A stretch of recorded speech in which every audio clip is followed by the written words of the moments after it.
Mi esposa me ha sido infiel, y aunque tengo un plan para lidiar con esto, mi familia la defiende y justifica. Antes que nada, te invito a suscribirte a nuestro canal de YouTube. Ahora que la verdad ha salido a la luz, quieren que los perdone. Me llamo Samuel, tengo 35 años y crecí creyendo que la vida tenía un camino bastante claro: trabajar arduamente, encontrar a alguien especial, formar un hogar y tener una familia. Esta mentalidad la adquirí de mis padres, Claudia y Javier, quienes siempre se mostraron como un equipo sólido. Mi infancia estuvo llena de buenos ejemplos, los veía enfrentar juntos los desafíos del día a día, siempre con respeto y cariño mutuo. Nunca imaginé que mi propio matrimonio sería tan distinto. Conocí a Camila en una fiesta de Año Nuevo organizada por un amigo en común. Desde el momento en que cruzó la puerta, capturó mi atención. Tenía una presencia magnética, era alta, esbelta, con cabello castaño que caía en ondas perfectas y unos ojos azules que parecían analizar todo a su alrededor. Además, su personalidad era encantadora, era el tipo de persona que podía iniciar una conversación con cualquiera y hacer que todos se sintieran cómodos. Camila y yo comenzamos a salir poco después de esa noche. Rápidamente me di cuenta de que era una mujer segura de sí misma, apasionada por su trabajo como diseñadora gráfica y muy independiente. Su determinación y su manera optimista de ver la vida me atraían cada vez más. Pasaron 2 años antes de que decidimos casarnos, y durante ese tiempo nunca tuve razones para dudar de ella. Creí que habíamos construido una relación basada en la confianza y el amor. Nuestra boda fue sencilla pero significativa. La ceremonia tuvo lugar en una pequeña capilla en las afueras de Monterrey, rodeados de nuestras familias y amigos más cercanos. Recuerdo mirar a Camila mientras intercambiábamos votos y pensar que no podía ser más afortunado. Ella se veía radiante con su vestido blanco, y la emoción en sus ojos era genuina. Los primeros años de matrimonio fueron buenos, o al menos así lo creía yo. Vivíamos en una casa modesta pero acogedora en un vecindario tranquilo. Yo trabajaba como ingeniero en una empresa de construcción, lo que me daba la estabilidad económica necesaria para llevar una vida cómoda. No éramos ricos, pero nunca nos faltó nada. Camila trabajaba como diseñadora gráfica freelance, lo que le permitía manejar su propio horario y trabajar desde casa. Al principio, eso me parecía ideal, que ella tenía tiempo para dedicarse a sus pasiones, como la pintura y la fotografía, mientras yo me ocupaba de las finanzas. Los fines de semana solíamos salir juntos, a veces a cenar y otras veces a pasear por el centro histórico de Monterrey. Todo parecía estar en equilibrio. Mis padres, como era de esperarse, adoraban a Camila.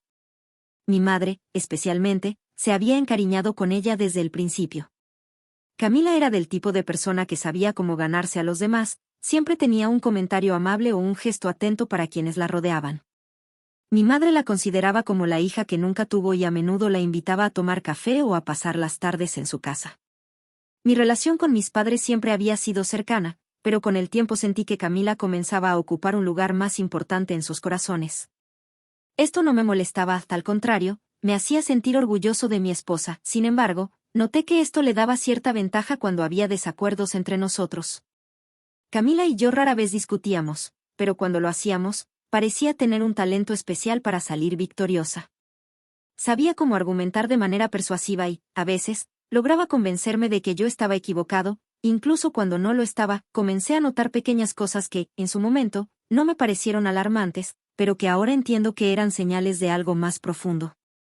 Camila empezó a salir con mayor frecuencia, siempre con la excusa de reuniones con amigas o trabajo fuera de casa. A veces regresaba tarde, y cuando le preguntaba cómo había estado su día, respondía de manera vaga.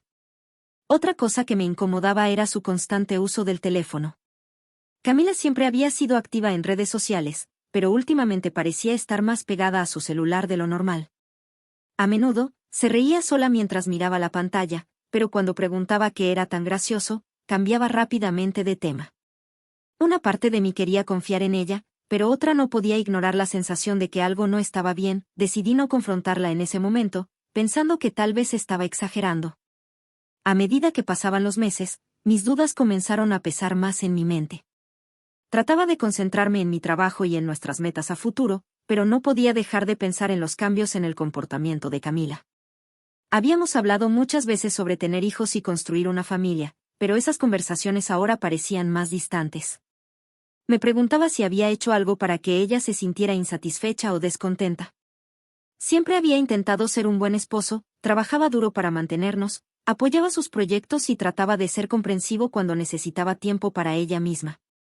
Sin embargo, no podía ignorar la creciente distancia emocional entre nosotros. La verdadera alarma llegó un viernes por la noche. Camila había salido con sus amigas y no volvió hasta pasada la medianoche. Cuando llegó, parecía distraída y evitaba mirarme a los ojos. Me dio una excusa poco convincente sobre cómo se había prolongado la reunión, pero algo en su tono me hizo dudar. Decidí instalar discretamente una cámara en nuestra habitación. No quería hacerlo, pero sentía que necesitaba respuestas. No podía seguir viviendo con esa incertidumbre y sabía que Camila no me la iba a dar directamente. Una tarde, mientras revisaba las grabaciones, encontré lo que temía. Camila no solo había traído a un hombre a nuestra casa, sino que lo había hecho mientras yo estaba en el trabajo. Ver esas imágenes fue como recibir un golpe directo al corazón. Sentí una mezcla de rabia, tristeza y traición que no puedo describir con palabras. No dije nada al principio. Sabía que tenía que actuar con inteligencia, así que comencé a recopilar más pruebas. Contraté a un abogado y preparé los papeles de divorcio en secreto. También tomé capturas de las conversaciones de Camila que había encontrado en su teléfono y de las grabaciones de las cámaras. Quería enfrentarla, pero sabía que tenía que estar preparado para lo que viniera después. El descubrimiento de la infidelidad de Camila fue devastador, pero más que eso, me llenó de determinación. Aunque el dolor me consumía, sabía que no podía dejar que las emociones dictaran mis acciones. Decidí mantener la calma, al menos externamente.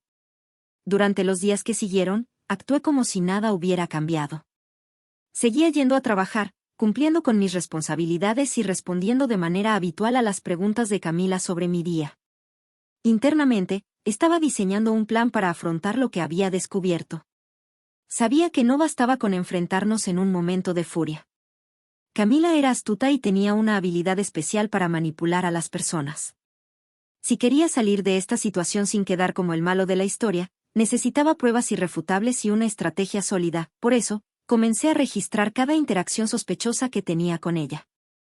Tomé fotos de mensajes en su celular cuando lo dejaba olvidado, revisé extractos bancarios en busca de gastos inusuales y continué monitoreando las grabaciones de la cámara oculta. No quería dejar espacio para dudas. Camila tenía una forma de hablar que podía hacer dudar a cualquiera, y sabía que probablemente intentaría justificar lo injustificable. Mientras recopilaba pruebas, también reflexionaba sobre el impacto que esto tendría en nuestra familia. Camila siempre había sido querida por mis padres, especialmente por mi madre, quien la veía casi como una hija.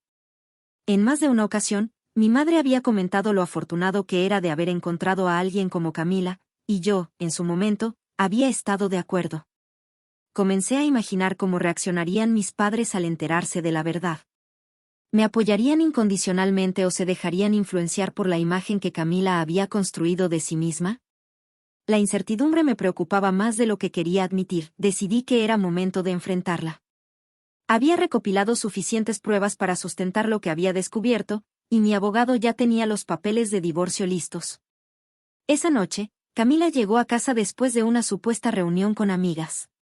Yo estaba sentado en la sala, esperando. Cuando entró, le pedí que se sentara. Al principio, parecía confundida, pero no tardó en darse cuenta de que algo no estaba bien. Sin rodeos, le mostré las grabaciones de la cámara y las capturas de los mensajes que había encontrado en su teléfono. Su rostro pasó de la sorpresa al pánico en cuestión de segundos. Intentó negarlo al principio, diciendo que todo era un malentendido. Cuando vio que no le creía, cambió de estrategia y comenzó a llorar, rogándome que la perdonara. Me prometió que nunca volvería a pasar, que había sido un error, que yo era el amor de su vida. Sus palabras sonaban vacías, casi ensayadas. No me dejé conmover, le entregué los papeles de divorcio y le dije que tenía una semana para recoger sus cosas y marcharse. La casa era mía, y no iba a permitir que se quedara ni un día más. Lo que ocurrió después fue algo que no vi venir. Apenas unas horas después de la confrontación, mi madre me llamó, pero no fue para ofrecerme apoyo, como esperaba. En cambio, me recriminó mi dureza con Camila. Según ella, Camila ya se había comunicado con mis padres, llorando y contando una versión completamente distorsionada de los hechos. En su relato, yo era un esposo frío y distante que la había descuidado emocionalmente, empujándola a buscar consuelo en otra persona, mi madre, que siempre había sido comprensiva y justa, parecía estar comprándole esa historia. Intenté explicarle lo que realmente había sucedido, pero no me dio oportunidad. Me interrumpió para decirme que debía reflexionar sobre mis acciones y que todos cometemos errores. Mi padre, aunque menos efusivo, también pareció inclinarse hacia el lado de Camila, sugiriendo que debía intentar salvar el matrimonio. Sentí que el suelo se desmoronaba bajo mis pies. No solo había sido traicionado por mi esposa, sino que ahora parecía que mi propia familia también me daba la espalda. A medida que la situación escalaba, descubrí que Camila había extendido su narrativa más allá de mi familia. Algunos amigos en común comenzaron a enviarme mensajes, preocupados por las acusaciones que ella había hecho. Decía que yo era controlador, que la había vigilado constantemente y que mi actitud había arruinado nuestro matrimonio. Aunque algunos de mis amigos más cercanos me ofrecieron su apoyo incondicional, otros comenzaron a distanciarse. La reputación que había construido a lo largo de los años estaba siendo cuestionada por las mentiras de Camila. Fue en ese momento cuando comprendí que tenía que tomar medidas más firmes. Decidí reunir a mi familia y a mis amigos cercanos para presentarles las pruebas que había recopilado. No podía permitir que las mentiras de Camila siguieran manchando mi nombre. El día que decidí reunir a todos para revelar la verdad fue uno de los más tensos de mi vida. No fue sencillo organizarlo. Convocar a mis padres, a mis suegros y a algunos amigos cercanos sin que Camila se enterara fue todo un reto, pero sabía que era necesario. Si permitía que sus mentiras siguieran propagándose, mi vida social y mi relación con mi familia quedarían destrozadas. Cuando todos llegaron a mi casa, noté que el ambiente estaba cargado de incomodidad. Mi madre y mi padre apenas me miraban, mientras que los padres de Camila mantenían una actitud solemne, como si estuvieran allí para juzgarme. Algunos amigos parecían divididos, dudando entre lo que Camila había dicho y lo que yo pudiera presentar. Comencé de manera directa. Les agradecí por venir y les pedí que mantuvieran la mente abierta. Les expliqué que todo lo que había ocurrido entre Camila y yo era mucho más complejo de lo que ella les había contado.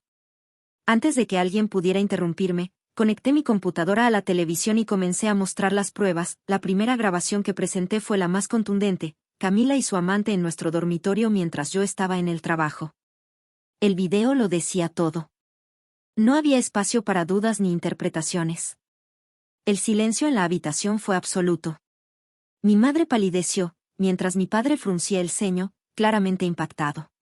Luego, presenté capturas de pantalla de los mensajes que había encontrado en su teléfono, conversaciones llenas de términos cariñosos y planes para verse en secreto.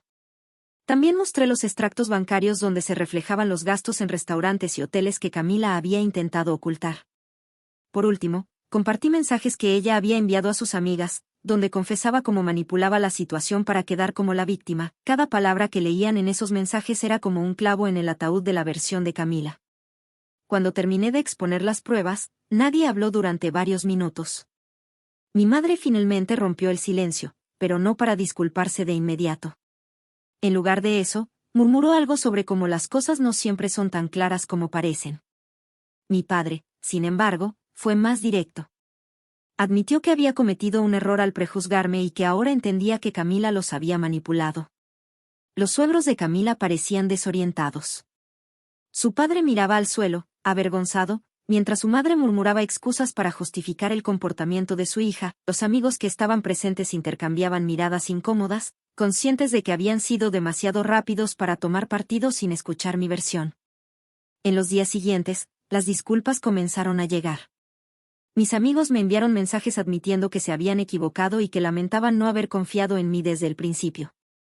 Algunos incluso ofrecieron reunirse para compensar el daño que me habían causado. Mis padres también se disculparon, aunque el proceso fue más complicado. Mi madre, en particular, tuvo dificultades para aceptar que había fallado en apoyarme cuando más lo necesitaba. Su arrepentimiento era genuino, pero no podía borrar el dolor que me había causado su falta de confianza. Les dije que necesitaba tiempo para procesar todo y que nuestra relación no volvería a ser la misma de inmediato. Camila, por su parte, no tardó en enterarse de lo que había sucedido. Cuando intentó contactarme, la ignoré por completo. Pero un día apareció en mi puerta, desesperada por hablar conmigo. Estaba visiblemente nerviosa y comenzó a llorar apenas abrí la puerta. Me pidió perdón, diciendo que había sido un error y que nunca quiso lastimarme. Aseguró que aún me amaba y que estaba dispuesta a hacer cualquier cosa para recuperar mi confianza. pero sus palabras no significaban nada para mí. Había cruzado una línea que no podía deshacerse con simples disculpas. Le dije que no tenía interés en escuchar más excusas y que estaba considerando presentar una denuncia por difamación debido a las mentiras que había propagado. Camila intentó argumentar, pero mi decisión era firme. Cerré la puerta, dejando claro que no había marcha atrás. Después de todo, lo más difícil fue reconstruir mi confianza en las personas. Aunque las disculpas llegaron y muchos intentaron enmendar su comportamiento, el daño ya estaba hecho. Decidí enfocarme en mí mismo, retomando actividades que me ayudaran a sanar emocionalmente. Con el tiempo, volví a conectar con personas que realmente me valoraban y me apoyaban, construyendo una red de amigos más sólida y sincera. Mi familia y yo seguimos trabajando en nuestra relación, pero aprendí a establecer límites para protegerme.